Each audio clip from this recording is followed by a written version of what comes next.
Raghava Lawrence நடித்து இயக்கிய காஞ்சனா திரைப்படம் கடந்த 2011ஆம் ஆண்டு வெளியாகி ரசிகர்களிடையே வரவேற்பை பெற்றது. இதன் தொடர்ச்சியாக 2015இல் காஞ்சனா 2 மற்றும் 2019இல் காஞ்சனா 3 என அடுத்தடுத்த பாகங்களை இயக்கினார். ஹாரர் காமெடி ஜோனரில் உருவான இப்படங்கள் ஃபேமிலி ஆடியன்ஸை கவர்ந்தது. காஞ்சனா சீரிஸ்களின் வரவேற்பை தொடர்ந்து அடுத்ததாக காஞ்சனா 4 படத்தை இயக்குவதில் கவனம் செலுத்தி வருவதாக தகவல் வெளியாகியுள்ளது. மேலும் இதற்கான ஸ்கிரிப்ட் வேலைகளில் அவர் ஈடுபட்டுள்ளதாகவும் செப்டம்பர் மாதம் படத்தின் படப்பிடிப்பு தொடங்கும் எனவும் கூறப்படுகிறது.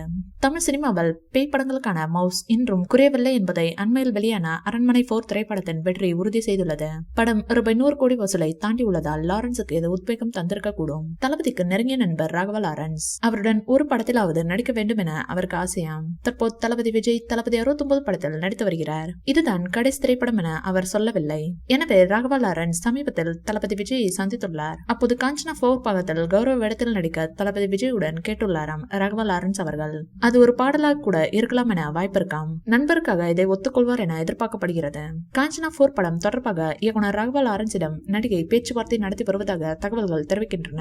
இந்த அப்டேட் குறித்து அதிகாரப்பூர்வ அறிவிப்பு எதுவும் இல்லை. இது உண்மையாக இருந்தால் ராகவா லாரன்ஸ் மற்றும் பூஜா ஹெக்டே ஒரு திட்டத்தில் இணைந்து செயல்படுவது இதுவே முதல் முறை. ஒரு அறிக்கையின்படி ராகவா படத்தின் கதையை பூஜா ஹெக்டேவிடம் கொடுத்தார். அவர் கதை மற்றும் அவரது பகுதியையும் விரும்பினார் என்று அறிக்கை குறிப்பிடுகிறது. இந்த வீடியோ பிடிச்சிருந்தா லைக் பண்ணுங்க, ஷேர் பண்ணுங்க. மேலும் விஜய் சார் பற்றிய தகவல்களுக்கு எங்க சேனலை சப்ஸ்கிரைப் பண்ணுங்க.